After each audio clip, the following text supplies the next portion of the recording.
Olá a todos, sejam bem-vindos ao último capítulo, a última parte do livro da playlist O Método Básico de Meditação, por Ajahn Brahmavanso.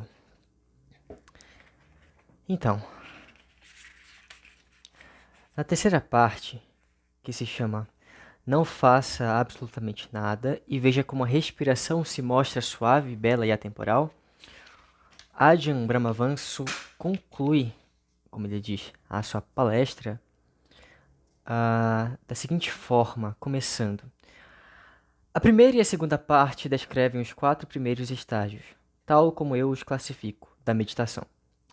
Estes são atenção no momento presente, atenção silenciosa no momento presente, atenção silenciosa na respiração no momento presente, plena atenção ininterrupta na respiração. Cada um desses estágios tem que estar bem desenvolvido antes de avançar para o estágio seguinte.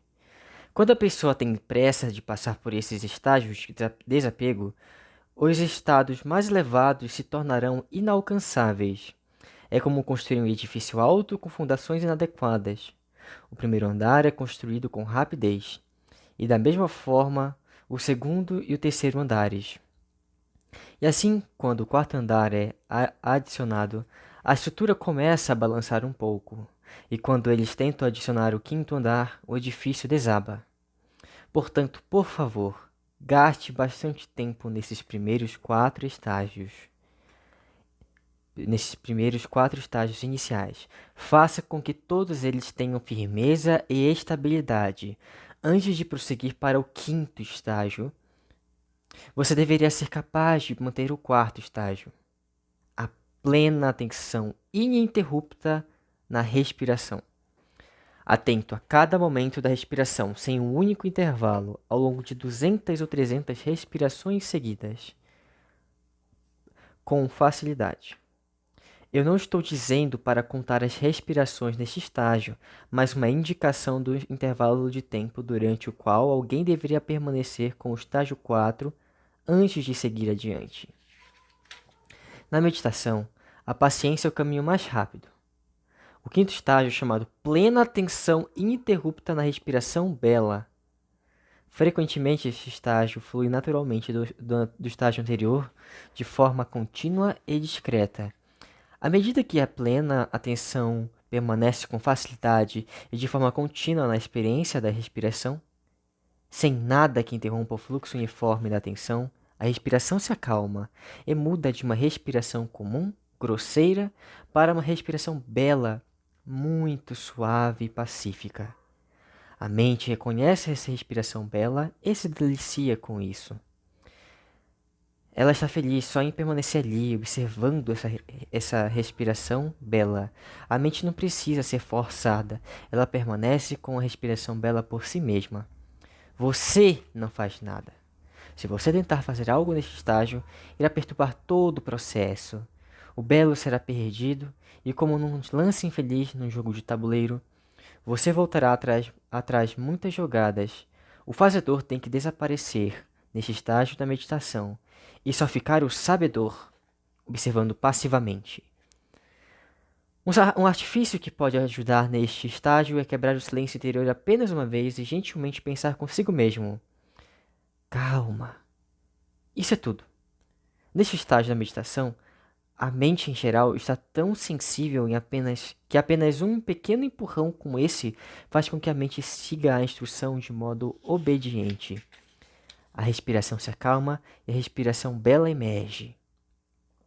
Quando você estiver passivamente observando a respiração bela a cada momento, a percepção de inspiração ou expiração, ou início, meio e fim da respiração, deveria ser abandonada. E a única coisa a ser percebida é essa experiência da respiração bela acontecendo neste momento. A mente já não se preocupa com que parte do ciclo da respiração ela se encontra, nem em qual parte do corpo isso está ocorrendo. Neste ponto, estamos simplificando o objeto da meditação, a experiência da respiração neste momento, eliminando todos os detalhes desnecessários. indo além da dualidade dentro e fora, ficando apenas com a consciência da respiração bela que se mostra suave e contínua, quase sem nenhuma mudança. Não faça absolutamente nada e veja como a respiração se mostra suave, bela e atemporal. Veja o quão tranquila você pode deixar ela ficar. Demore-se em saborear a doçura da respiração bela, cada vez mais tranquila, cada vez mais doce. Agora a respiração não desaparecerá quando você quiser que ela desapareça.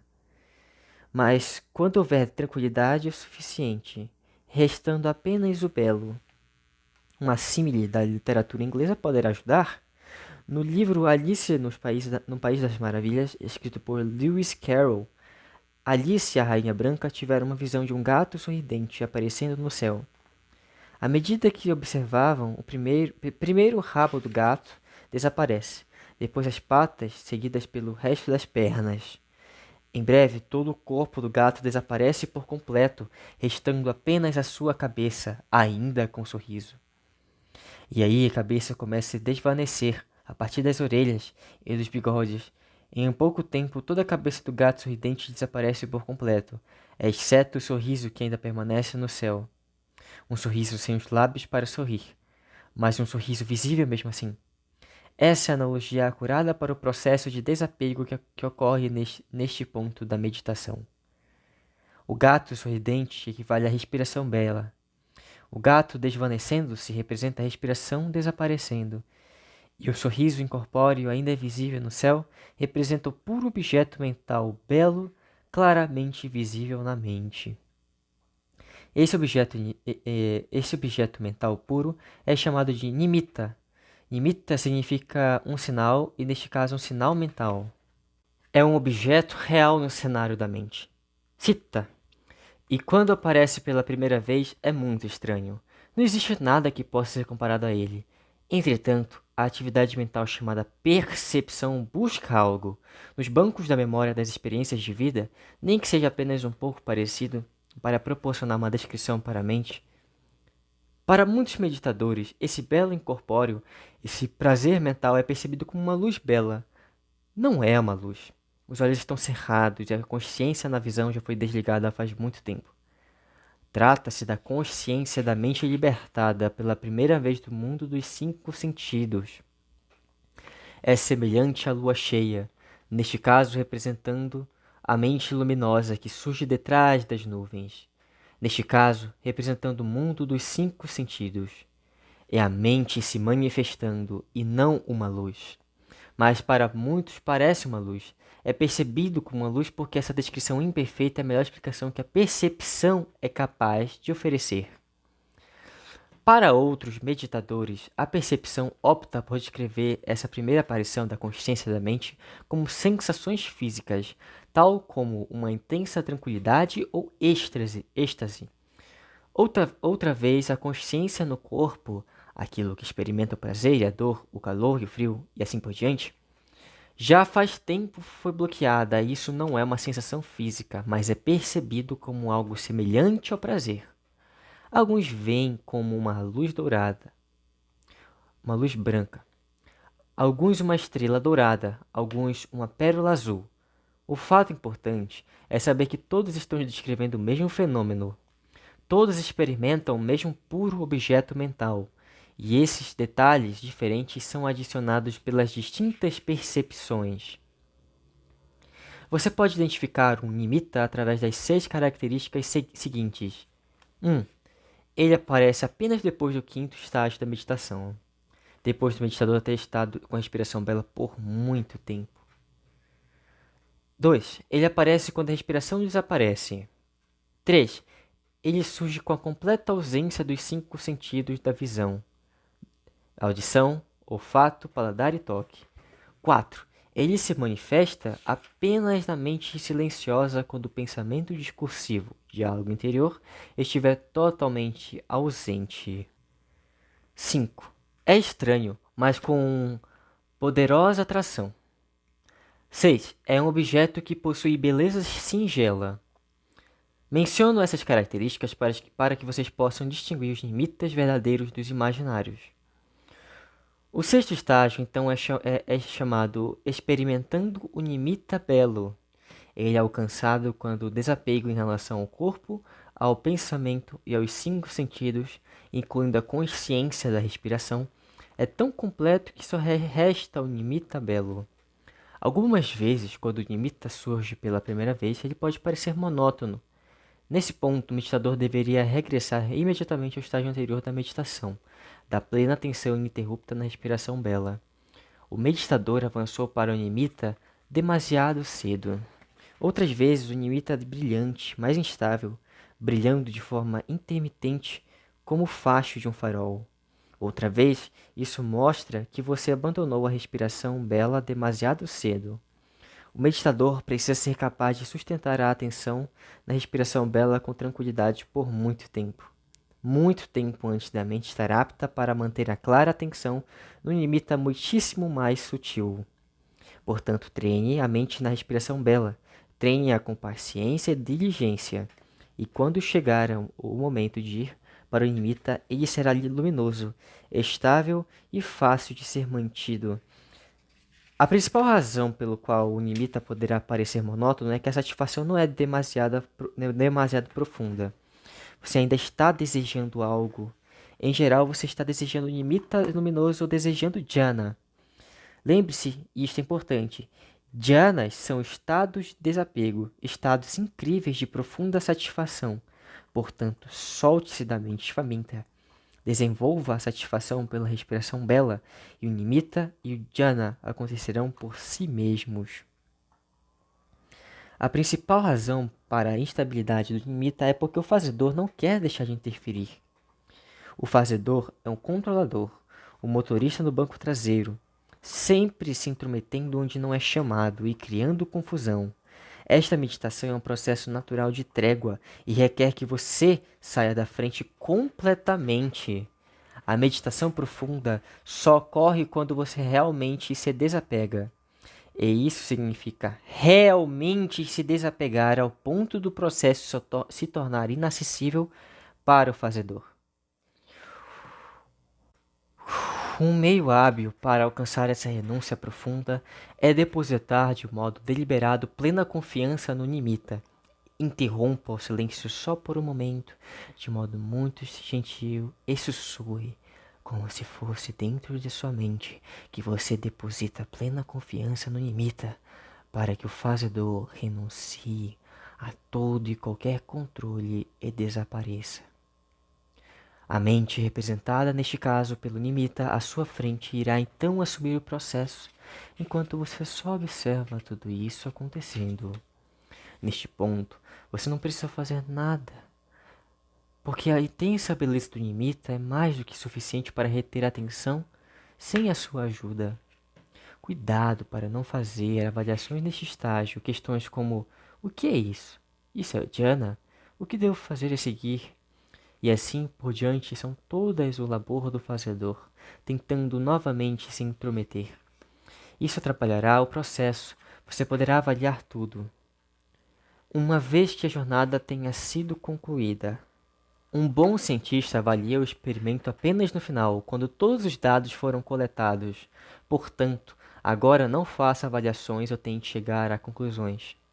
Não é necessário prestar atenção às bordas do nimitta. É redondo ou oval? As bordas estão nítidas ou indistintas? Tudo isso é desnecessário e só conduz a mais diversidade, mais dualidade interior e exterior e mais perturbação. Deixe que a mente se incline para onde ela quiser, que em geral é na direção do centro do nimitta. O centro é onde se encontra a parte mais bela, onde a luz é mais brilhante e pura. Solte-se de tudo e desfrute apenas do processo, quando a atenção é atraída para o centro, e ali se deposita, ou quando a luz se expande por todos os lados, envolvendo-o totalmente. Isto é, na verdade, uma única e a mesma experiência percebida sob distintos ângulos. Permita que a mente se funda com êxtase, desde que o sétimo estágio desta meditação, dhyana, ocorra. Há dois obstáculos comuns ao entrar em dhyana: a exultação e temor. A exultação é ficar excitado. Se neste ponto a mente pensar, Uau, é isso aí! Que incrível! Então é muito improvável que o jhana ocorra. Essa reação, uau, tem que ser subjugada dando lugar à absoluta passividade. Você pode deixar todos os uaus para depois de emergir de jhana. Esse é o seu lugar adequado. O obstáculo mais provável, no entanto, é o temor. O medo surge com o reconhecimento do absoluto poder e prazer do jhana, ou então do reconhecimento para entrar completamente em jhana, algo que você terá, algo que terá de ser deixado para trás. Você! O fazedor está em silêncio antes do jhana, mas ainda está presente. Dentro do jhana, o fazedor desaparece completamente. O sabedor ainda está operando. Você tem plena consciência, mas todos os controles agora estão fora de alcance. Você não é capaz de formular nenhum único pensamento, quanto mais tomar uma decisão. A volição está congelada, e isso parecerá assustador para o iniciante. Nunca antes em toda a sua vida você teve a experiência de estar tão desprovido de controle e ainda assim com tão plena consciência. O temor provém do medo de renunciar a algo tão fundamentalmente pessoal como a volição. Esse temor pode ser superado através da confiança nos ensinamentos do Buda, justamente com prazer tentador à frente, que pode ser visto como recompensa. O Buda com frequência disse do prazer de jhana que esse tipo de prazer deve ser buscado, deve ser desenvolvido, deve ser cultivado e não deve ser temido. Portanto, antes que o temor surja, deposite a sua total confiança naquele prazer e mantenha fé nos ensinamentos do Buda e no exemplo dos nobres discípulos. Confie no Dharma e deixe que o jhana o envolva calorosamente numa experiência prazerosa desprovida de esforço, tanto do corpo como do ego. Experiência essa que será a mais profunda da sua vida. Tenha coragem de abandonar por completo o controle durante algum tempo e experimentar tudo isso por você mesmo. Se for jhana, terá uma duração longa. Não merece ser chamado de jhana se durar só alguns poucos minutos. Em geral, os jhanas mais elevados persistem por muitas horas. Uma vez dentro deles, não há escolha. Você emergirá do jhana apenas quando a mente estiver pronta para sair. Quando o combustível do desapego que foi acumulado antes tiver sido esgotado. Esses são os estados de consciência com tanta paz e satisfação, que é sua própria natureza, persistir por muito tempo. Outra característica é que jhana ocorre apenas depois que o nimita é discernido da forma descrita acima. Além disso, você precisa saber que enquanto estiver em jhana, será impossível sentir o corpo, por exemplo, dores físicas, ouvir sons do interior ou formular algum pensamento, nem mesmo pensamentos bons. Apenas uma clara unicidade de percepção, ou uma experiência de prazer não dualista que permanece inalterada por muito tempo. Não é um transe, mas é um estado elevado de consciência. Isso é dito para que você possa saber por si mesmo se o que você toma por dhyana é real ou imaginário. Há muito mais para ser dito sobre meditação, mas aqui foi descrito apenas o método básico, usando 7 estágios que culminam como o primeiro dhyana. Muito mais poderia ser dito acerca dos 5 obstáculos e como estes são superados, sobre o significado da atenção plena e como esta é empregada, sobre os 4 satipatthana e os 4 caminhos para o sucesso, idippada, e sobre as 5 faculdades, indriya, e é claro, sobre os jhanas superiores. Tudo isso diz respeito a esta prática de meditação, mas tem de ser deixado para uma outra ocasião. Para aqueles que erroneamente entendem tudo isso exclusivamente como uma prática de samatha, sem considerar o insight, vipassana, por favor tenham claro que isto não é nem vipassana e nem samatha. Isto se chama bhavana,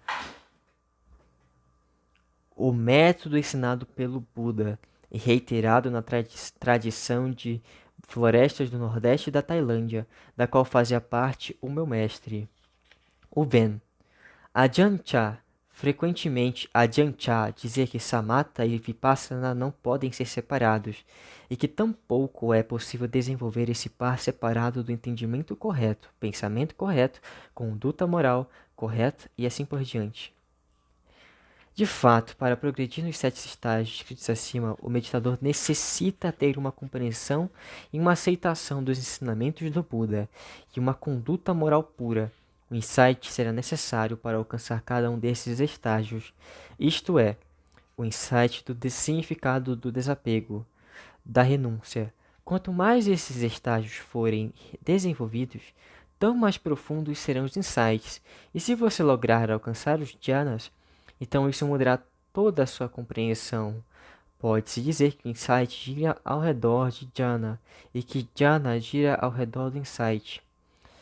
Esse é o caminho para a Nibbana, pois o Buda disse: para aquele que se entrega a jhana, 4 resultados podem ser esperados: entrar na correnteza, retornar uma vez, não retornar ou status de Arahant.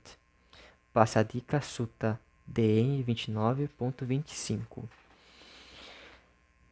Então, meus amigos, eu gostaria de agradecer a presença de todos aqui nesse momento, ao fim deste livreto.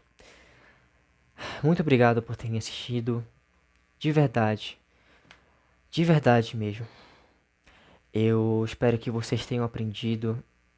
É um método básico, porém é necessário um estudo.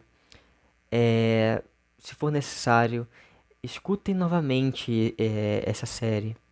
Estudem, anotem e reflitam sobre. E agora você, se for iniciante, já tem o básico do budismo Theravada. Muito obrigado novamente.